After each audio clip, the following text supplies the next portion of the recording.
नमस्कार, मैं अखिलेश आनंद हूं और आज की कचहरी का मुद्दा बड़ा संगीन है। संगीन इसलिए क्योंकि आजकल आए दिन धर्म गुरुओं में तू मैं मर्यादा की लक्ष्मण रेखा को पार कर रही है। हाल ही में कानपुर वाले करौली सरकार यानी संतोष सिंह भदौरिया जी ने अनिरुद्धाचार्य को ट्रक क्लीनर तक कह दिया। बात सिर्फ यही नहीं रुकी, अनिरुद्धाचार्य बनाम करौली सरकार के बीच और भी शब्द बाण चले हैं। तो हमारी आज की कचहरी के मेहमान इन्हीं मुद्दों से जुड़े हुए हैं। तो स्वागत कीजिए कानपुर के करौली सरकार का। बहुत बहुत स्वागत है, आप सादर आमंत्रित हैं।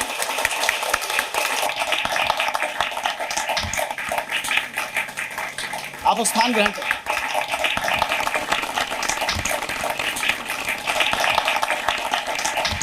और कचहरी में अगर करौली सरकार सवालों के कटघरे में है तो इनसे जुड़े तमाम मुद्दों पर सवाल जवाब करने के लिए हमारे साथ कई मेहमान भी मौजूद हैं। उनसे भी मैं आपका परिचय करवा दूं।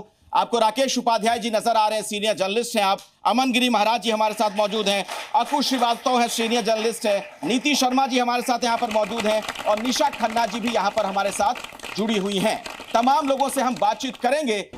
तो आइए अदालत की कार्यवाही शुरू करते हैं और हमारे साथ जो मेहमान यहाँ पर मौजूद हैं उनसे तो आपका परिचय हो ही गया। मंगल प्रसाद जी हमारे साथ मौजूद हैं, आप जज रह चुके हैं, बहुत बहुत स्वागत आपका भी। और आज की इस प्रोसीडिंग को आज शुरू करें उससे पहले आपकी इजाजत चाहूंगा। इजाजत जी। करौली सरकार जी, आप पर सबसे जो अभी गंभीर जो आरोप लग रहा है, आरोप दरअसल आप पर यह लग रहा है, कहा यह जा रहा है कि आपने अनिरुद्धाचार्य जी को अपमानित किया है, ट्रक क्लीनर तक कह दिया आपने उन्हें। उनसे पूछ लिया जाए, सत्य का पता चल जाएगा। क्यों कहा आपने ऐसा? वो थे चाहिए उनको धमकी वाले अंदाज में उन्हें कहा कि 10 बजे तक माफी मांगो, 11 बजे तक माफी मांगो, यहां तक कि आपने उन पर इस तरह की टिप्पणी कर दी कि नारी की तरह चलते हैं, नारी तो छोड़ दो, उससे आगे बढ़कर कुछ चलते। हाँ, आपके वीडियो में मैंने देखा है, मैं बहुत रिसर्च करके आगे जाते हैं, उससे भी आगे जाते हैं। मतलब भाई समझदार लोग बैठे हैं, क्या कहना उनका है वो अपने को नारायण की तरह वो प्रस्तुत करते हैं और क्या। हाँ। नहीं तो आप क्या कहना चाह रहे थे? बोला तो मैंने कि अपने को नारायण की तरह प्रस्तुत करते हैं, वो नर नारी दोनों से आगे। उनके दरबार में ये कहा गया, आपके दरबार के लिए वहां पे एक दंपत्ति पहुंची, आपने भी उस पर एक अपना पूरा वृत्तांत जारी किया है, एक वीडियो जारी किया है, जिसमें कहा गया कि वहां पर उन्हें लूटा गया, उस दंपत्ति को आपके दरबार में, उनकी पैसे उनसे लिए गए और यही नहीं, कान की कुंडली तक छीन ली गई। यही तो मैंने इसीलिए कहा ना, ट्रक क्लीनर की भाषा ये एक अच्छे व्यक्ति की भाषा नहीं है। दूसरा, हमारे दरबार में जो गरीब लोग जाते हैं, जो कष्टों से समस्याओं से पीड़ित होते हैं, उनका पूरा निःशुल्क ही सारा वैदिक प्रक्रिया कराई जाती है। अच्छा, बिल्कुल कॉर्पोरेट वाले अंदाज में आपने। कॉर्पोरेट नहीं, एकदम ट्रांसपेरेंसी है। कॉर्पोरेट में तो छुपा रहता है, हिडन रहता है। हाँ। दरबार में ट्रांसपेरेंसी है, पहली बात। दूसरी बात, हमारे सामने कभी कोई ऐसे लोग भी खड़े होते हैं प्रक्रिया करके जो बहुत गरीब होते हैं, दिख जाता है कि गरीब है, तो दरबार तुरंत कहता है कि इनके पैसे वापस करा दिए जाएं, ये इस लायक नहीं कि इतना पैसा खर्च करके और ये प्रक्रिया करें। सभी लोग दरबार आएँ, हम सभी के रहने का स्वागत का अतिथि की तरह करेंगे जो हमसे हो पड़ेगा, और सब देखें प्रक्रिया को, क्योंकि पहली बार ऐसा हो रहा है। कुछ अनुसंधान मेरा 40 वर्षों का अनुसंधान है। अच्छा। जिस अनुसंधान के तहत लोग अपनी वैदिक प्रक्रिया करते हैं और स्वयं अपने ही प्रार्थना संकल्प से अपने को स्वस्थ महसूस करते हैं, उन बीमारियों से निकलते हैं जो उनको महीनों से नहीं वर्षों से रहती हैं। लेकिन कैंसर जैसी गंभीर बीमारी, ऐसी बीमारियां जहां पर मेडिकल हार जाए, मेडिकल क्षेत्र के डॉक्टर्स हार जाएं, आप चुटकियों में कहते हैं कि मैं इलाज कर देता हूं। ऐसा नहीं, झूठ। कौन बोलता है? मेरा एक स्टेटमेंट लाइए। आप तो एक मंत्रोच्चार भी करते हैं, मैं वीडियो देख रहा था अभी। नहीं, गलत। हाँ, गलत। ये दरबार के हमारे जो ब्राह्मण देवता हैं वो वैदिक प्रक्रिया कराते हैं। प्रातःकाल शुरू होती, रात तक चलती, वही कराते हैं सारे अनुष्ठान जी। मेरे से तो केवल संवाद होता है लास्ट में। तो ये ओम शिव बैलेंस क्या है? ये हमारी इच्छा बोल देते हैं। नहीं तो ओम शिव, ओम ये अपराध नहीं। ओम बोलना तो इंग्लिश का शब्द हो गया फिर। ओम बोलना अपराध नहीं। नहीं, बिल्कुल नहीं। शिव बोलना अपराध नहीं। बैलेंस का अर्थ है संतुलन जी, तो बोलना अपराध नहीं। तो ये मंत्र आपने खुद बना लिया? ओम शिव बैलेंस बना ही हुआ है, आपकी इच्छा। ओम नमः शिवाय चूंकि मैंने सुना इसलिए मैं पूछ रहा हूं। शब्दों का मामला नहीं है, भाव का मामला है। जैसे अनिरुद्धाचार्य जी कहते हैं ना कि हमारे गांव में ऐसे बोला जाता है, तो शब्द तो ठीक है लेकिन भावार्थ उसका गड़बड़ है। मेरा क्या भाव है? ओम शिव बैलेंस, इसका क्या अर्थ निकला? इसके जरिए आप कैसे लोगों को उनके कष्ट से मुक्त करते हैं? हो जाता है। अच्छा, तो कैसे सोचा आपने, कहीं से तो ये आइडिया आया होगा ये कुछ? मेरा 40 वर्ष का अनुसंधान है जिसको हम 40 मिनट में समझा नहीं सकते। अच्छा, फिर भी अगर छोटे में आप बताना चाहें, आपको लाखों लोग सुनेंगे जी न्यूज़ के माध्यम से। छोटे में ये है हाँ। कि यदि आपके अंदर आस्था, विश्वास और श्रद्धा है ईश्वर के प्रति, और आप वैदिक अनुष्ठान अपने करते हैं और अपने ही प्रार्थना संकल्प से अपने लिए करते हैं, तो आप स्वस्थ होते हैं। इतना ही विज्ञान है, बस इसके आगे है ना पीछे है। एक तो दंपत्ति आपके पास अभी हाल फिलहाल में पहुंची थी, एक वीडियो में आप कह रहे हैं कि शायद एम्स में वो लोग गए थे, कहीं गए थे, बहुत बड़े अस्पताल में, तमाम अस्पतालों के बच्चों को दिक्कत थी और आपने ठीक कर दिया था उन्हें। आप देखिए, आप उनसे बात करिए ना इस बारे में, बुलाइए उनको। हम आपके स्टूडियो में कम से कम 10,000 आदमी बुला सकते हैं, आप उनसे बात कर लीजिए। मतलब ऐसे जिनको आपने उनको कष्ट से मुक्त किया, ऐसे 10,000 अपने आप कष्ट से मुक्त हुए हैं। अच्छा, ये वैदिक विज्ञान है, यहाँ कोई किसी को कष्टों से मुक्त नहीं करता। आदमी स्वयं अपने ही प्रार्थना और संकल्प से स्वस्थ होता है। लेकिन डॉक्टर के पास ना जाएं, डॉक्टर के पास ना जाएं लोग। ठीक है, डॉक्टर्स के यहाँ से परेशान होके आए हैं वो। मैं पूछना चाह रही थी सर आपसे, क्या ट्रक क्लीनर का जो लैंग्वेज है आपका, क्या वो बहुत अपशब्द नहीं है? नहीं है, क्योंकि वो ऐसा रहे हैं ना, तो बोला मैंने। ऐसा रहे हैं का क्या खुद मतलब? उन्होंने कहा है कि मैं ट्रक क्लीनर था। तो ट्रक क्लीनर था, तो आपके कहने से क्या भाषा के कारण मैंने कहा कि जो भाषा सड़क छाप इस्तेमाल करें कि बच्चियां 25 साल के होते होते, आपकी बच्चियां भी होंगी परिवार में, तो क्या मतलब 25 साल के होते होते 4 जगह मुंह मार ऐसा भी तो बोल सकते हैं ना, आप भी एक लेवल पर बैठे, आप भी ये बोल सकते हैं ना कि आप शब्दों का प्रयोग ना करिए। बोला तो मैंने। किसी को ये बोलना कि तुम ट्रक क्लीनर हो, क्या उससे बहुत रिस्पेक्ट दे रहे हैं? नहीं, रिस्पेक्ट अगर आदमी अपने कर्मों से पाता है तो वो कर्म करने चाहिए कि उसको रिस्पेक्ट मिले। मेरा अनिरुद्धाचार्य से कोई विरोध नहीं है, भाषा से मेरा विरोध है कि बच्चियों को इस तरह से किया गया, इस तरह से संबोधन किया गया, वो अच्छा नहीं है। क्या ये संबोधन अच्छा है कि बच्चियां 4 जगह मुंह मार लेती 25 साल की होते होते? देखिए, उनके जो अपशब्द हैं वो मैं मानती हूँ। अगर आप स्वीकार कर रहे हैं इस बात को अपने परिवार के लिए, तो दैट इज ओके, मुझे कोई प्रॉब्लम नहीं है। मुझे क्या प्रॉब्लम है? जी, आपने एक तिवारी जी और जो अनिरुद्धाचार्य के नाम से जाने जाते हैं, उनके बारे में जो विचार व्यक्त किए उससे सहमत मैं भी हूँ कि इस तरीके की फालतू की बातें नहीं करनी चाहिए, उसमें बिल्कुल सहमत हूँ। लेकिन आपके पास कौन सा ऐसा जादू है? सुना आप 20 करोड़ रुपए हर साल इनकम टैक्स देते हैं, ये कौन सा फार्मूला है जिससे आप दिन दोगुनी रात चौगुनी, कौन सा व्यापार ऐसा कर रहे हैं जो आपका धंधा चमक रहा है और बाकी सब लोग, मतलब हम लोग परेशान हैं, हम भी चाहते हैं कि ऐसे कोई धंधा कर ले बैठ करके। ठीक है ना। देखिए, दरबार कोई धंधा नहीं करता है, हाँ, है ना।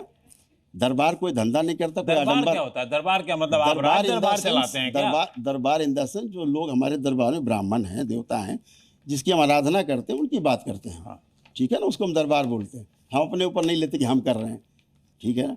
दरबार करता है जो करता है, क्योंकि आप उसी से प्रार्थना संकल्प करते हैं और आप स्वस्थ होते हैं। अच्छा, एक बात बताइए, वो जो अकुश श्रीवास्तव जी आपसे वो टिप मांग रहे थे कि कुछ बताइए वो नुस्खा कौन सा है? जैसे हम लोग की जहां तक जानकारी है, अगर मैं गलत हूं तो आप सही करिएगा, कि किसी जमाने में आप स्कूटर से चला करते थे, आज 3-3 रेंज रोवर है आपके पास, कहां से ऐसे कर सकते हैं? स्कूटर चलते थे? किसी ने, मतलब कहीं पढ़ा मैंने आपके बारे में, देख रहा था। तो ठीक है ना, पैदल भी चलते थे हम। पैदल भी चलते, मतलब स्कूटर भी नहीं था? यस। अच्छा, नंगे भी घूमते थे। और आज 3-3 नंगे रेंज भी रोवर घूमते थे। हाँ, ठीक है ना, वो थी, उम्र थी।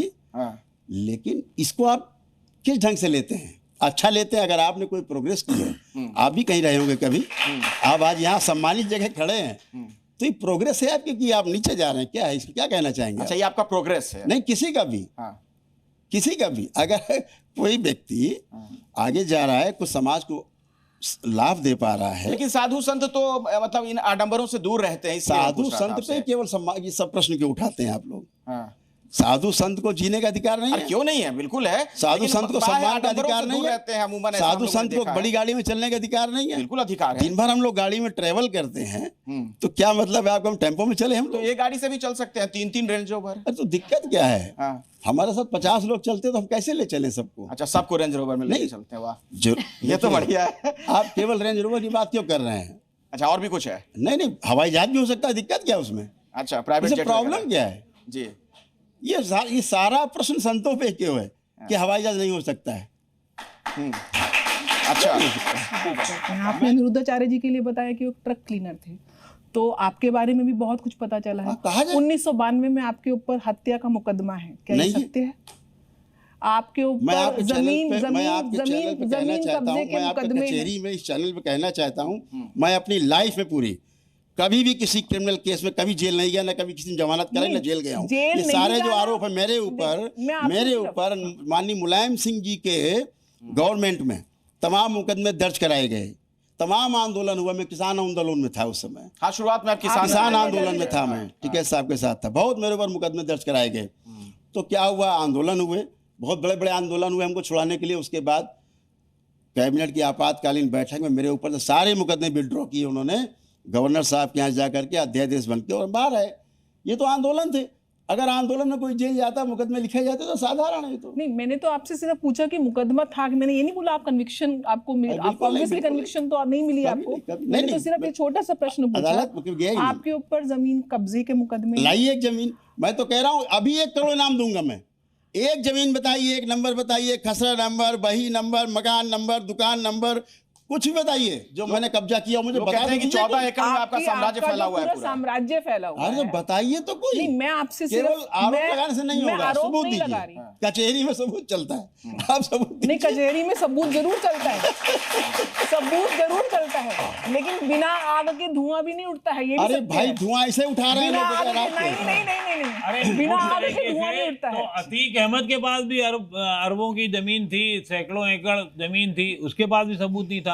सबूत तो बाद मैं में उनके मिलेगा। बारे में- मैं आप उनके कह बारे रहे में हैं, जानता आप कह रहे हैं कि आपके आश्रम में ब्राह्मण है, criminals वो के बारे में वैदिक प्रक्रिया से लोगों का स्वास्थ्य ठीक कर देते जी, हैं। जी। निश्चित रूप से आयुर्वेद का ज्ञान है हमारे वेदों में, और आयुर्वेद में वात पित्त कफ को समझ के और सारे आपकी पाचन डॉक्टर्स दरबार शक्ति को में देख वैद्य के हैं। उसके लिए आहार ठीक होना चाहिए। सुबह क्या खाना है, रात्रि में क्या खाना है, आपकी जीवन शैली ठीक होनी चाहिए। साथ में जड़ी बूटियों का उसमें सेवन होता है, जिससे चिकित्सा या तंत्र चिकित्सा या मंत्र चिकित्सा आप जो भी कर रहे हैं, हवन के द्वारा भी औषधियां उसमें डाली जाती हैं, ठीक कपूर, है। गायका की। छोटे में सवाल पूछिए, लेकिन हाँ। छोटे में सवाल ये है, आपके आश्रम से इतनी हमको जानकारी मिली है कि वहां पे हर चीज का शुल्क लगता है, क्यों नहीं लाखों लगेगा? रुपए की अच्छा, आपके पास फ्री गाड़ियां क्यों कहाँ होगा? से आई? फ्री क्यों फ्री होगा? आज कहाँ से नहीं। लाएंगे? चंदा लेते नहीं किसी से हम। मान लिया फ्री नहीं किसी से करेंगे, चंदा नहीं लेते। तो आप परसेंटेज ऑफ प्रॉफिट आप लाइए। मैं यही टैक्स तो पूछ देते रही हैं हूँ। गवर्नमेंट को। तो आप व्यवसायीकरण जो आपने, अरे व्यवसायीकरण नहीं है, ट्रांसपेरेंसी है। ये ट्रांसपेरेंसी है। अब आगे बढ़ते हैं। अमन गिरी जी, हाँ। ये transparency nation first, nation first, नहीं है, अमन गिरी जी, नेशन फर्स्ट। ये ट्रांसपेरेंसी नहीं है। ठीक, लूटा- अमन गिरी जी, अमन गिरी जी को लूटपाट मौका नहीं, गलत बात, गलत शब्द नहीं, लूट नहीं, मैं प्लीज, इसलिए- गलत शब्द नहीं, आप- गलत शब्द नहीं, आपकी गलत शब्द नहीं, आपकी बिल्कुल गलत कॉस्टिंग शब्द में नहीं, एक मिनट, लूट आप- नहीं, गलत शब्द अच्छा, नहीं, मेरा प्रश्न- वापस लीजिए शब्द, ले लिया आपका बिल्कुल शब्द। अच्छा, लूट आप नहीं, मुझे एक बात या बताइए। प्रमाणित करिए आप। मैं आप आपका लूट प्रमाणित शब्द करिए। वापस ले रही हूँ, माफी चाह रही हूँ, अब मुझे आगे बढ़ने थैंक दीजिए। यू। आपकी कॉस्टिंग तंत्र मंत्र यंत्र जो भी आप कर रहे हैं, मान लीजिए 5 रुपए आती है, अगर आप उसके 50,000 चार्ज करते हैं, तो इसको आप किस श्रेणी में डालेंगे? ये कौन सा आप बिजनेस इसके लिए क्यों परेशान है? परिणाम की बात नहीं, करिए। नहीं, मुझे नहीं। फ्री करें। आप धर्म के नाम पर, आप सनातन, आप व्यास गद्दी के नाम पर, आप वहां पे वैदिक क्रियाओं के नाम पर किस प्रकार का परसेंटेज ऑफ मार्जिन करके अपना साम्राज्य चलिए। खड़ा कर रहे हैं, ये आनंद सवाल जी, व्यवसायीकरण आनंद जी, पर है। आपसे धर्म के सहमत नाम हूं पे मैं आपसे सहमत हूँ। क्या धर्म के नाम पे सुनिए, व्यवसायीकरण होना? आज आप नहीं, से मैं जितने भी सहमत हूँ। साधु ये संत जो कर बहन रहे जी हैं, कह ठीक रही है, हैं, चाहिए। जी, सुन लीजिए, ये जो बहन जी कह रही, मैं सहमत हूँ। आज से 1 रुपया दरबार नहीं लेगा किसी से भी। आप सारे आश्रम खर्चा चलाएं, आप खर्चा, एक मिनट, चलाइए खर्चा। खर्चा चलाने के लिए 1 रुपया नहीं लूंगा, 1 रुपया मतलब 1 रुपया नहीं। नहीं, मैं तो आपको, मैंने आप चलाइए, आइए खर्चा मैंने करिए। तो बोला है, कॉस्टिंग 5 रुपए की है। बोल दिया। आप, हम तो बोल रहे हैं। भाई, तो आप संतों में रेंज क्यों रोवर- कैसे बोलेंगे? रेंज चलिए, रोवर- ठीक है। किस तरीके से कलंकित अब कर संतों रही में है? तो किस किसी बात तरीके नहीं से है। संतों के बारे में उल्टा सीधा हाँ, बोलेगी? संतों के बारे में उल्टा क्या सीधा व्यवसाय के बारे में बोलेगी? बोलेगी? क्या संत- कैसे क्या बोलेंगी? व्यवसायीकरण संत नहीं करे, अगर संत ले ले तो दिक्कत। अरे भाई क्या है? कभी डॉक्टर के बोला है, कभी डॉक्टर के लिए, आपस में मत उलझिए, अपनी कभी बात डॉक्टर के लिए बोला है। सिर्फ ये अमन गिरी जी बताइए, पूछना क्या चाह रहे हैं? आप इस कितना आप पूछिए। शुल्क किस चीज का कितना लेते हैं? अधिकतम दरबार आइए, कितना आपको पता लेते लग हैं जाएगा। और मिनिमम कितना लेते हैं? महाराज जी, सब कुछ है। हो गया, आप लोगों की बात हो गई, आगे बढ़ते हैं। अमन गिरी जी, सवाल पूछिए। अच्छा भाई, डॉक्टर को क्यों देते हैं आप लाखों रुपए बिना पूछे? वहाँ कोई प्रश्न नहीं है। संत नहीं बोलते अपने आप को। वो कहते हैं बिजनेस कर रहे हैं, हाँ। डॉक्टर तो कहते हैं बिजनेस कर रहे हैं, वो संत नहीं बोलते अपने आप को। अच्छा, डकैती वो तो डालने आप बोलते चुप हैं। व्यवसाय कर रहे हैं। आप क्यों नहीं प्रश्न संत उठाते बोल उनसे? के डॉक्टर कौन सा कहता है धर्म का नाम व्यवसाय लेके करने के लिए? व्यवसाय कर रहे हैं। आपसे अब आप डॉक्टर- बोलिए। दवाई और भी इलाज मेहमान देने के हैं, लिए अब समय की थोड़ी पाबंदी है। राकेश जी, हाँ। आपके प्रति आपके समाज में आपके चाहने वालों में बहुत श्रद्धा है और निश्चित रूप से आपने भी त्याग किया, तब आप इस स्थान पर आए हैं।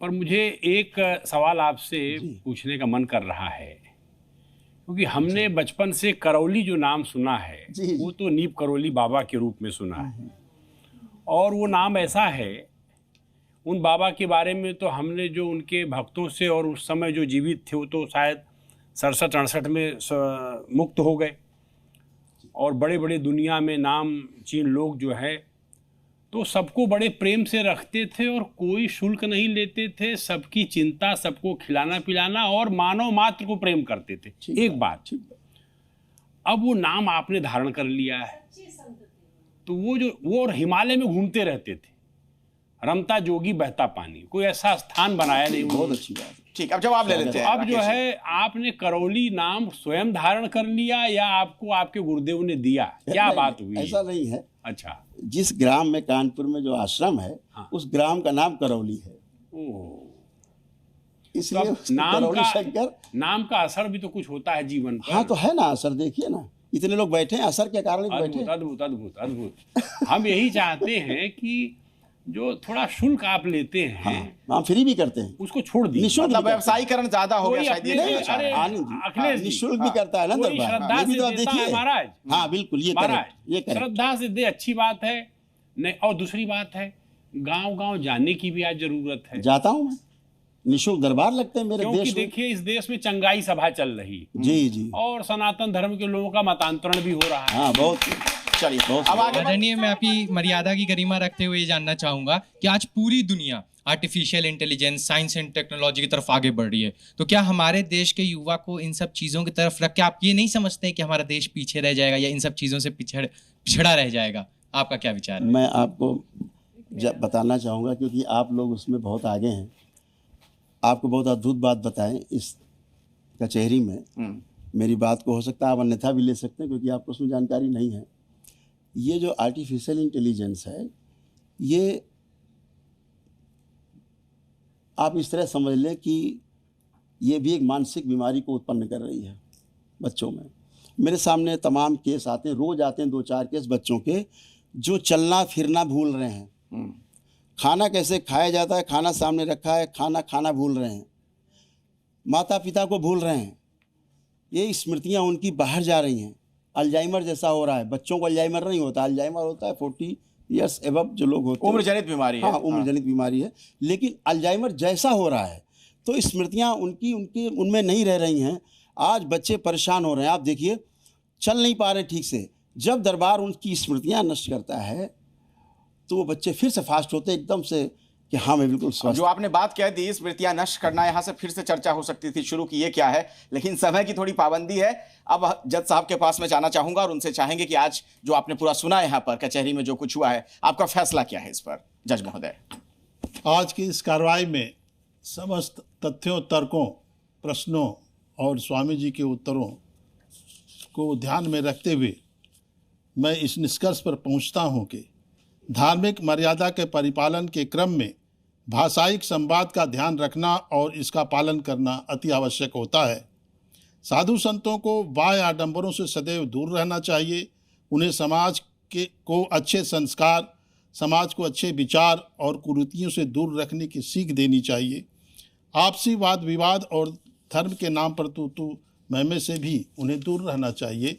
स्वामी जी ने इस प्रश्न पर अपने अच्छे विचार रखे और इस तथ्य से सहमत जताई कि धार्मिक व्यक्ति हमेशा एक धार्मिक स्वभाव का होता है और धार्मिक भावनाओं को समाज में प्रतिपादित करने का कार्य करता है। बहुत बहुत धन्यवाद, और आपका भी बहुत बहुत धन्यवाद। आप आए हमारे स्टूडियो में, कचहरी में, आप हिस्सा बने इस कार्यक्रम का और अपने विवाकी के साथ तमाम सवालों के जवाब दिए हैं। बहुत बहुत धन्यवाद यहाँ पर आने के लिए आपका। एक बार फिर से जरा जोरदार तालियां हो जाएं।